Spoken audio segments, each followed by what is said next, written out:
له دې موقع نه په استفاده سره اول د شمشاد له تلویزیون نه، د شمشاد د تلویزیون له مشر نه او د دې تلویزیون له دې ټیم نه چې دلته راغلي دي او په دې 4-5 ورځو کې ما ولیدل چې دوی په څومره اخلاص او په څومره میړانه او په څومره وطن دوستي د دې ځای د افغانانو د حالاتو نه او د دوی له ژوند نه او له هغو مراسمو نه، د هغو فنکشنونو نه چې د سفارت په مرسته جوړ شوي په ډېر اخلاص دوی فلم واخیست او دا منعکس کوي د افغانستان د ولس لپاره او د ټولې دنیا د کتونکو لپاره. نو دا یو ډېر ستر کار و. واقعا زه د زړه له کومې له دوی نه منندو یم او یوسفزی صاحب خو له ما سره همیشه څنګ کې وي. دومره چې دوی په اخلاص او په میړانه او په محبت باندې کار وکړ او د وطن دوستي تمثیل یې وکړ او ما کله هم نه دي لیدلي. نو هغه د دوی خپل مسلکي په اصطلاح پروفیشنالیزم په خپل ځای کې، خو زه د دوی د وطن پالنې او د دوی د اخلاص منندو یم او د دې لپاره موږ د سفارت لخوا ځینې تقدیرنامې جوړې کړي دي چې زه دلته غواړم چې دا تقدیرنامې د دې مشرانو لخوا د دې ټولو مشرانو په نمایندګي دوی ته وسپارم او خدای دې وکړي چې دوی قبول کړي او په آینده کې دوی ته د لا زیاتو کامیابي او موفقیتونو دعا کوم.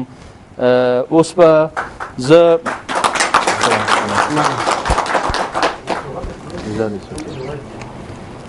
دا نزار یوسفزی ده چې زه ورته لومړۍ درجه تقدیرنامه ورکوم او دې ته د مبارک ډېره مننه جي، ډېره مهرباني.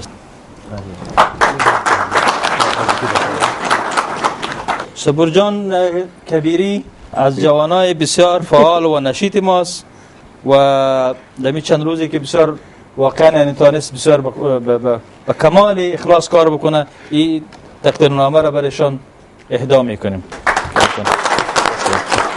دا د شاغل محمد نسیم پښتون لپاره لومړی درجه تقدیرنامه ده چې هغه په دوبۍ کې د شمشاد د تلویزیون مشر ده او زه یوسفزي صاحب ته ورکوم چې هغه ته یې وسپاري. بالکل ډېره مننه.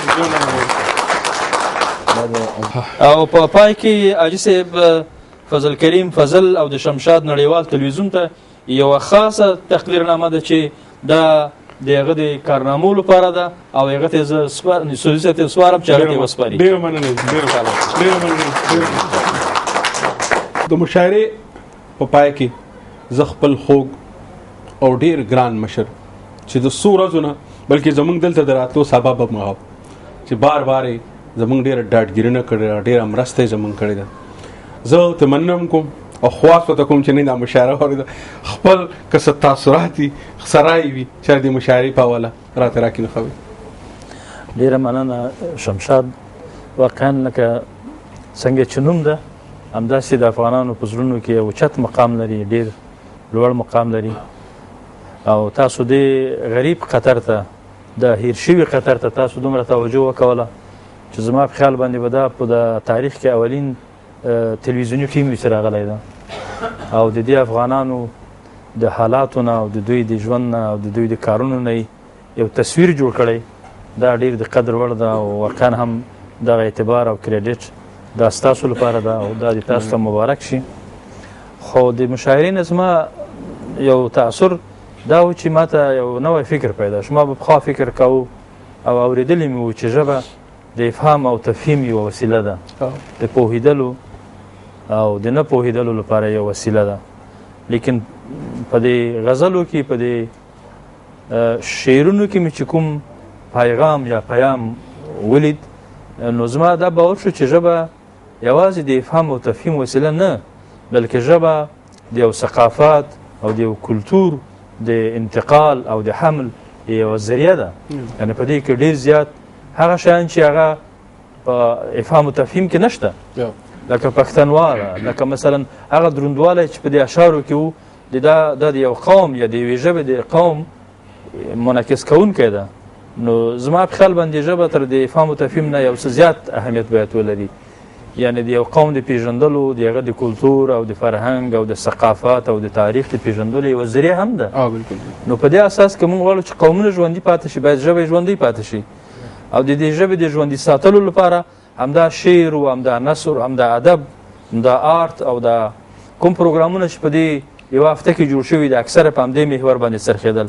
یعنې په حقیقت کې موږ ثابته کړله چې هنر ادب دا سرحد نه لري، سرحد نه پیژني او دا د ټول انسانانو مشترک میراث ده.